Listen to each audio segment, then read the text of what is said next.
TDP అధినేత చంద్రబాబు నాయుడు ఎన్నికలే లక్ష్యంగా పావులు కదుపుతున్నారు. వ్యూహాలకు ప్రతి వ్యూహాలు రచిస్తూ ముందుకు సాగుతున్నారు. నియోజకవర్గాల్లోని ప్రజలతో మమేకమవుతూ అధికార పార్టీ వైఫల్యాలను ఎండగడుతున్నారు.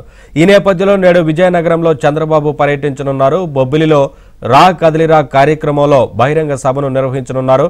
ఈ సభ కోసం టీడీపీ జిల్లా నాయకత్వం విస్తృత ఏర్పాట్లు చేస్తోంది.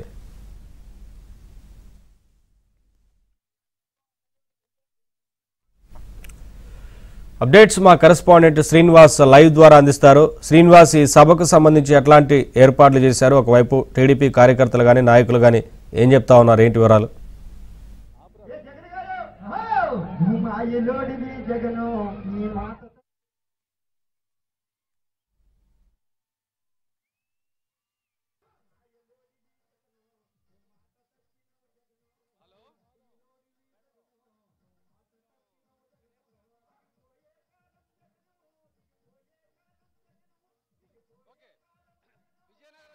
ఇప్పుడు బొబ్బిల్లో ఉన్నాం మనం.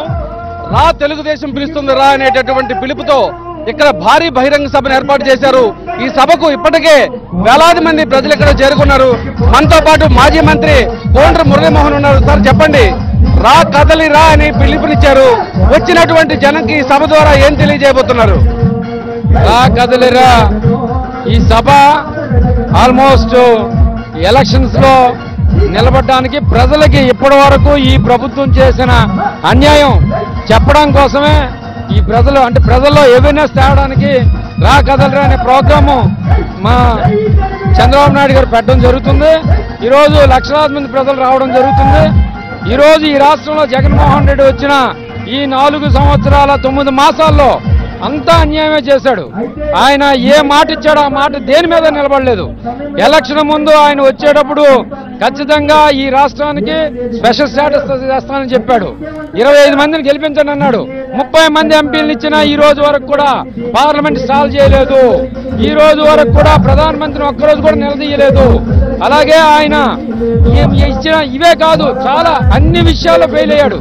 ఈ రోజు చూసుకుంటే మరి 19 మంది ఎంపీలున్న తెలంగాణ రాష్ట్రం తెచ్చుకుంటే ఈ రోజు ఈయన ఇంట్లో పడుకున్నాడు. ఈ 5 కోట్ల మందిని ఆయన ఒక విధంగా అమ్మేశాడని మనం ఖచ్చితంగా చెప్పగలం. ఎందుకంటే ఈ స్పెషల్ స్టేటస్ గురించి కనీసం ఒకసారి కూడా అడగనులా. ఆయన కేసుల కోసం గెలుచుకున్నట్టే అయింది. ఆయన కోసం, ఆయన కుటుంబం కోసం ఈ రోజు గెలుచుకున్నట్టే అయింది.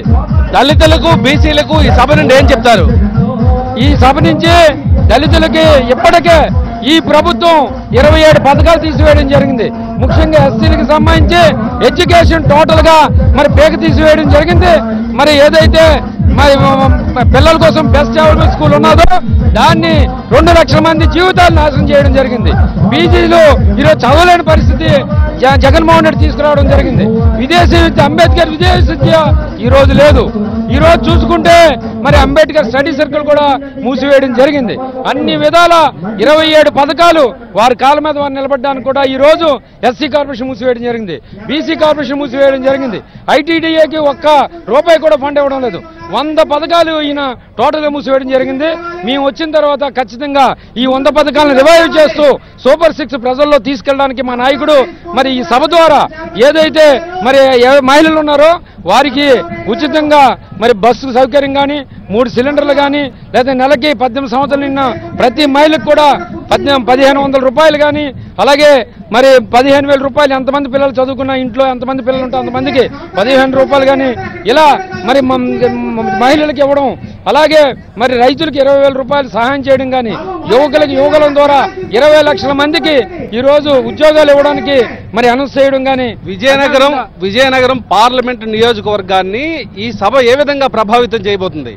ఖచ్చితంగా రేపు రాబోయే ఎలక్షన్స్ లో విజయనగరం పార్లమెంటు 1,00,000 ఓట్లతో మేము గెలుస్తాం. ఎందుకంటే ఈరోజు 7 నియోజకవర్గాలకు కూడా జెండా ఎగరేస్తాం తెలుగుదేశం జనసేనని ఖచ్చితంగా చెప్పగలను. ఈరోజు ప్రజల్లో విపరీతమైన అసంతృప్తి కూడగొట్టుకుంది. ఎక్కడికి వెళ్ళినా నిత్యావసర వస్తువులు మరి ఎంత ఖర్చు పెట్టినా కనీసం ఇంటికి ఒక బ్యాగ్ కూడా తీసుకెళ్ళని పరిస్థితి ఉంది. ఈరోజు ఎవరైతే లిక్కర్ని ఆపేస్తామని చెప్పాడు, మేము ఎలక్షన్కి వెళ్ళామని చెప్పాడు, ఈరోజు లిక్కర్ ఇంకొక 25 సంవత్సరాలకు తాకట్టు పెట్టినట్టు 25,000 కోట్ల రూపాయలు అప్పు తెచ్చాడు. ఈయన చెప్పిన మాట ఏది కూడా అని మాట ఇచ్చాడంటే మాట వెనక్కి తీసుకునే పద్ధతి జగన్మోహన్ రెడ్డిది. మడత చెప్పడం ఆయనకి అలవాటు అయిపోయింది. ఒక్క మాట మీద కూడా నిలబడలేదు. ఈ రాష్ట్రానికి కావాల్సిన పోలవరాన్ని నాశనం చేశాడు. ఈ రాష్ట్రానికి కావాల్సిన స్పెషల్ స్టేటస్ రాకుండా చేశాడు. అన్ని విధాల మరి కేంద్ర ప్రభుత్వం కాలు దగ్గర వంగుతున్నాడు తప్పించి అంటే ప్రజల్ని ఆంధ్ర ప్రజల్ని వంచాడని ఈ సందర్భంగా తెలియజేస్తున్నాను. చంద్రబాబు నాయుడు ఎన్ని గంటలకు వస్తారు, ఎన్ని గంటలకు సభ ప్రారంభం కాబోతుంది, ఏర్పాట్ల విషయంలో ఏ విధంగా మీరు నిర్వహించారో ఆయన స్వాగతం ఎలా పలకబోతున్నారు? 12:30 స్టేజ్ మీదకి చంద్రబాబు నాయుడు గారు రావడం జరుగుతుంది. మరి ఇప్పటికే ఆయన హైదరాబాద్ నుంచి విశాఖపట్నం ఇంకొక అరగంటలో ల్యాండ్ అవుతున్నారు. అక్కడి నుంచి హెలికాప్టర్లో బొబ్బిలి రావడం జరుగుతుంది. వెంటనే 12:30కి 12:35కి మరి సభ ఆయన స్టార్ట్ చేయడం జరుగుతుంది. అప్పటికే వక్తలందరూ కూడా మాట్లాడడం జరుగుతూ ఉంటుంది. ఎందుకంటే ప్రజల్లో అవేర్నెస్ తేవడానికి ఈ ప్రభుత్వంలో అన్ని వర్గాలు అసంతృప్తిగా ఉన్నారు. ఉద్యోగస్తులు అసంతృప్తిగా ఉన్నారు, మరి మహిళలు అసంతృప్తిగా ఉన్నారు, ఎస్సీ ఎస్టీ బీసీ మైనారిటీలు అసంతృప్తిగా ఉన్నారు. వారి జీవితాలు నాశనం చేశాడు జగన్మోహన్ రెడ్డి. 10 రూపాయలు ఇచ్చి 100 రూపాయలు లాక్కోవడం ప్రజలందరూ ఈరోజు గమనిస్తున్నారు. దాన్నే ప్రజలు తీసుకెళ్ళడానికి మరి మీ కార్యక్రమం పెట్టడం జరిగింది. ఇప్పటికే మరి 11 లోపే వేలాది మంది చేరుకోవడం జరిగిందని సందర్భంగా తెలియజేస్తున్నాం. అదే తెలుగుదేశం జనసేనకు సంబంధించినటువంటి పార్టీ నాయకులందరూ కూడా ఇప్పటికే వేదిక దగ్గరకు చేరుకోవడం జరిగింది. మనం చూస్తున్నాం వేదిక పైకి ఒక పక్క సైకిల్ గుర్తు, మరోవైపు జనసేన తాలూకా గాజు గ్లాస్ తాలూకా గుర్తును స్పష్టంగా కనిపించే విధంగా ఏర్పాట్లు చేయడం జరిగింది. ఇప్పటికే బొబ్బిలి రాజా కళాశాల క్రీడా మైదానంకి వేలాది మంది ఇప్పటికే చేరుకోవడం జరిగింది. మరి కాసేపట్లో చంద్రబాబు నాయుడు ప్రత్యేకమైనటువంటి హెలికాప్టర్లో బొబ్బిలి చేరుకుంటారు. చేరుకున్నటువంటి చంద్రబాబుకి భారీ ఎత్తున స్వాగతం పలకడానికి విజయనగరం జిల్లాకు సంబంధించినటువంటి తెలుగుదేశం పార్టీ శ్రేణులందరూ కూడా విస్తృతమైనటువంటి ఏర్పాట్లు చేయడం జరిగింది. నవీన్.